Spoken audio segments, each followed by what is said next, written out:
Muy buenas tardes, queridos oyentes, querido público. Esta tarde vamos a hablar sobre la hipertensión arterial. Yo soy el médico residente de anatomía patológica. Mi nombre es Joaquín Espejo Chalco. Soy del Hospital Daniel Alcides Carrión y vamos a hablar sobre una enfermedad que actualmente vivimos en este siglo.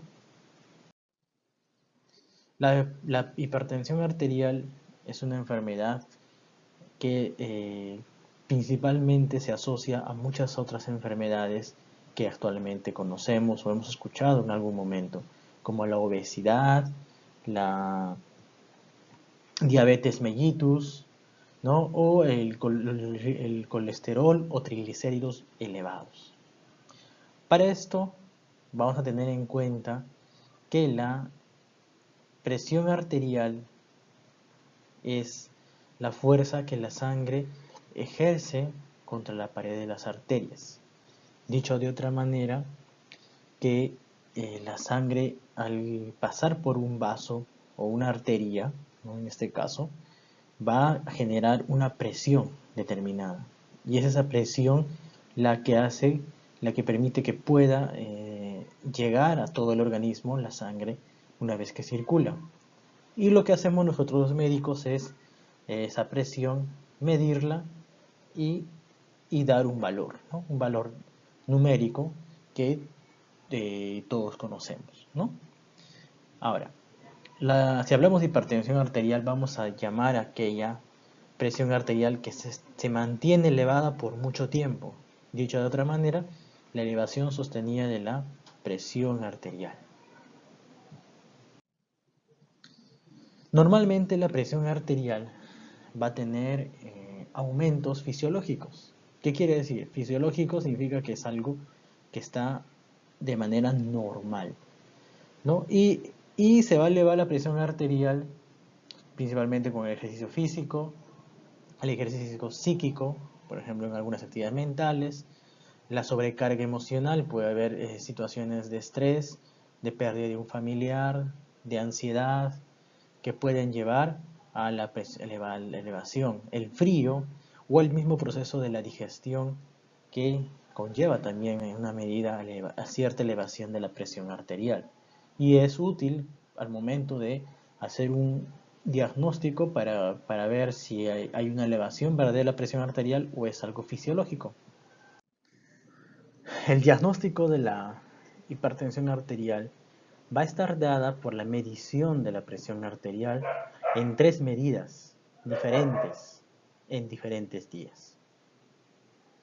Eh, ¿Y qué quiere decir esto? Que cuando a mí me diagnostican hipertensión arterial, no me diagnostican con una sola toma de la presión, en el que ha podido salir elevada, por ejemplo 140-90, no significa que yo tenga, en una sola toma no significa que yo tenga hipertensión arterial. Pero cuando esta presión arterial de 140 sobre 90 se mantiene eh, elevada en tres tomas, me sale 140-90 el lunes, el miércoles 140-90, el viernes 140-90, allí tengo el diagnóstico de hipertensión arterial, ¿no? O cuando la presión arterial de inicio, dicho de otra manera, yo voy al hospital y me toman una presión arterial más de 210 sobre 120. Por ejemplo, allí ya tengo un diagnóstico de presión arterial, ¿no? Entonces, son situaciones muy diferentes, ¿no? Que hacen que sí, basta con una toma de 210-120 y ya es un diagnóstico de presión arterial. Pero en cambio, si me sale 140, 160, 180 milímetros de mercurio, la presión arterial tiene que ser volver a medirse para diagnosticar y determinar que es una presión arterial elevada. El diagnóstico de la presión arterial elevada va a estar dada por un instrumento médico que se utiliza en todo hospital de emergencia, en las postas, centros de salud, ¿no? Que es el esfingonanómetro, también llamado, conocido por todos nosotros como el tensiómetro, otros le conocen como el baronanómetro, ¿no? Pero su utilidad es medir indirectamente esta presión arterial que nuestro cuerpo organismo ofrece, ¿no? Ahora, tenemos tres variedades de tensiómetro, un poco para que puedan conocer. Tenemos el tensiómetro de mercurio, que es el que tiene el diagnóstico más fiable de nuestra presión arterial. Otro es el anaeróbico, otro el tensiómetro digital. Cada uno de estos va a tener sus características. Por ejemplo, el tensiómetro de mercurio va a tener un tubo de mercurio en el que, a medida que se va insuflando el manguito, que este viene es el manguito que insufla, ¿no?, va a ir elevándose hasta llegar a un punto. Y cuando desinflamos el manguito, este mercurio va a ir descendiendo, porque es como que es la... Y va a darnos un diagnóstico de la presión. El igual que el anaeróbico, la diferencia no usa el mercurio, pero el anaeróbico usa una serie de sistemas de resortes internos que hacen que la agujita que está presente en este pequeño relojcito pueda ascender y subir o bajar dependiendo de la medida de la presión. Y por último, lo más moderno, lo más actualizado, tenemos el tensiómetro digital.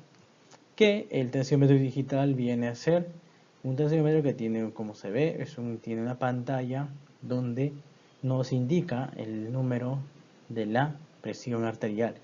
A diferencia de los anteriores que utilizan el estetoscopio, primero que para escuchar, ¿no?, y colocar el manguito, aquí el tensiómetro digital no necesita tener un estetoscopio, directamente se pone al brazo, se insufla automáticamente y nos da la presión del paciente, ¿no?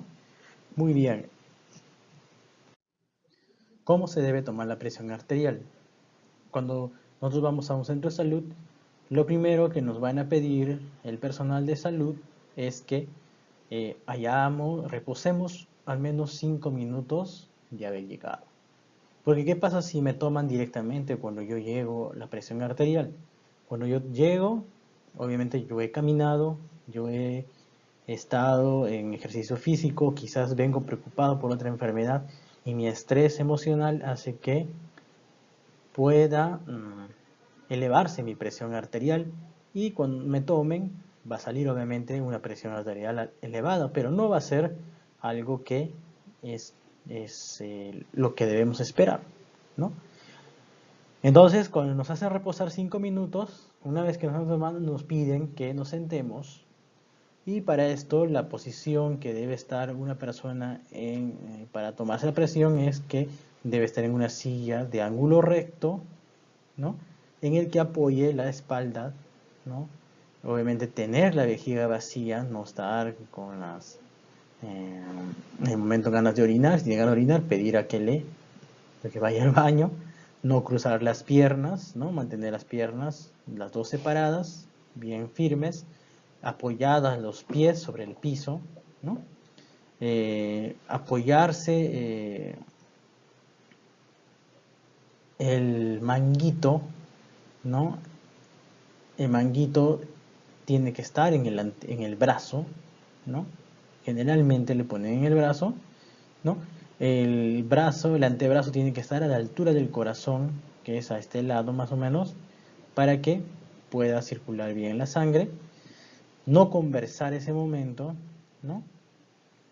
Y de acuerdo a esto, ¿no?, y habiendo pasado el transcurso 5 minutos, recién se procede a tomar la presión arterial, ¿no? Entonces vamos a ver que en la presión arterial se van a dar dos valores. Uno es el mayor, que es la presión sistólica que llamamos, que es esa presión que, la primera que se escucha al momento de poner el estetoscopio, y la presión menor, que es la diastólica, que es la segunda. Por eso cuando tenemos el diagnóstico de presión, hipertensión arterial, tenemos dos valores. Nunca nos pueden decir un solo valor. Tenemos que saber reconocer que hay dos valores para la presión arterial. Por ejemplo, 160 sobre 90, 150 sobre 80, 190 sobre 110. Son valores, dos valores que tiene que haber para una presión arterial. Dicho de otra manera, vamos a hablar sobre los factores de riesgo que existen para la presión arterial.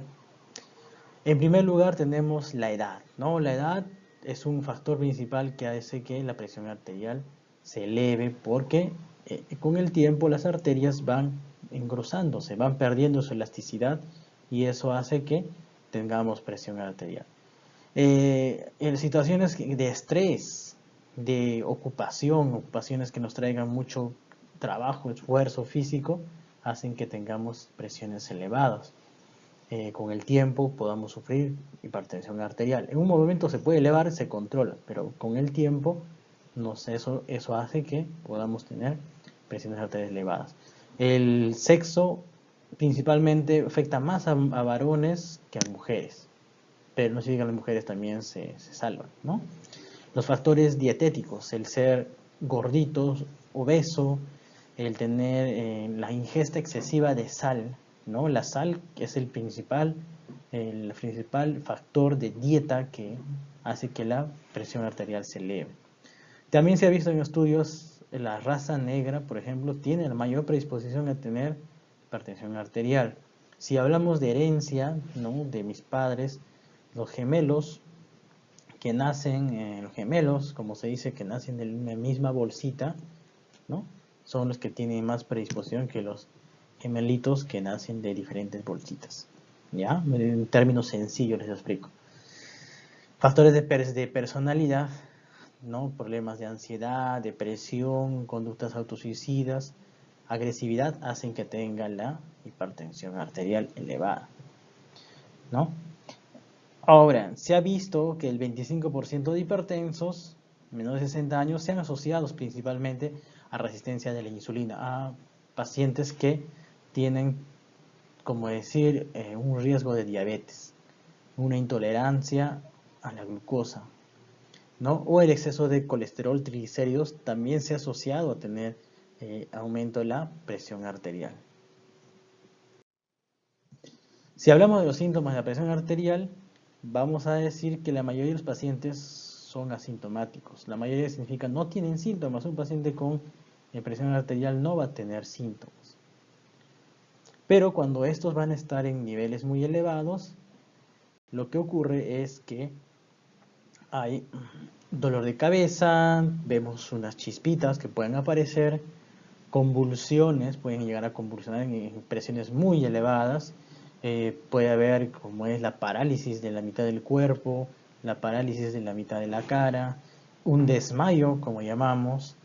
Otros síntomas que puedan haber, también nos pueden avisar que la presión está elevada, es las palpitaciones, el corazón empieza a palpitar, escuchamos como unos sonidos que se llaman acúfenos, sonidos como unos sonidos como campanitas que decimos, ¿no? El sangrado de la nariz, en un momento me sangra la nariz, ¿no? Yo soy una persona ya mayor, me sangra la nariz y pues se sospecha de presión arterial elevada.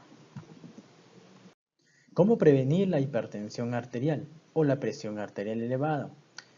Tenemos que principalmente disminuir el consumo de sal, ¿no? La sal que usamos en todas nuestras comidas, en la comida peruana, también lo usamos en estas ensaladas, tiene que ser disminuida en esta dieta. Se considera menos de 2 gramos al día de consumo de sal para lo óptimo para una persona que quiere cuidarse. También otras actividades es el ejercicio físico, como vemos acá, ¿no? Obviamente el ejercicio físico constante hace que oxigene mejor nuestra circulación, ¿no? El cerebro, el corazón, los pulmones y mejora la circulación, con lo que evita a que tengamos sobrepeso, tengamos colesterol triglicéridos elevados, ¿no? Azúcar elevada y nos protege de la hipertensión arterial. El otro hábito es dejar de fumar. El cigarrillo se ha visto, se ha comprobado que es un factor importante para que pueda elevarse la presión arterial, porque los mismos elementos del cigarrillo hacen que los vasos se contraigan más sostenidamente y produzcan a la larga problemas de hipertensión.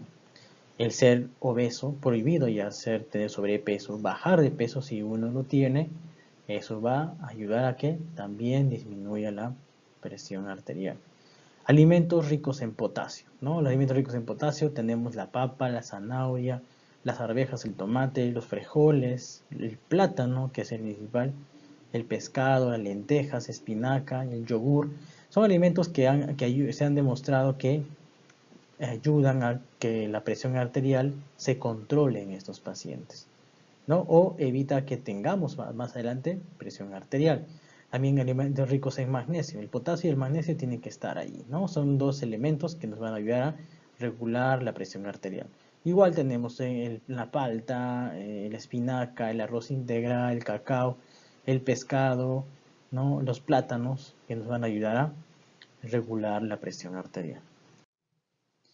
Bueno, por último, el tratamiento, nosotros como médicos usamos bastante el tratamiento médico, que es con medicamentos o cápsulas que llamamos muchas veces, que se utilizan cuando ya una persona padece de hipertensión arterial. Y estos medicamentos son de por vida, ¿no? Estos medicamentos no son para discontinuar. Si uno es diagnosticado de hipertensión arterial, tiene que tomar para toda su vida, porque si deja de tomar, en un momento puede llegar a tener parálisis facial, puede dejar de caminar, puede hasta perder la vida, puede entrar en coma, y creo que eso no nos gustaría a ninguno de nosotros que nos dé, ¿no?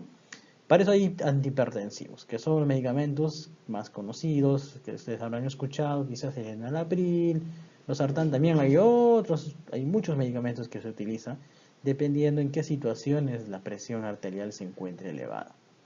La dieta saludable, importante comer, ¿no? Las verduras, las frutas, es importante prevenir cuando uno ya tiene la presión arterial. Como decía, igual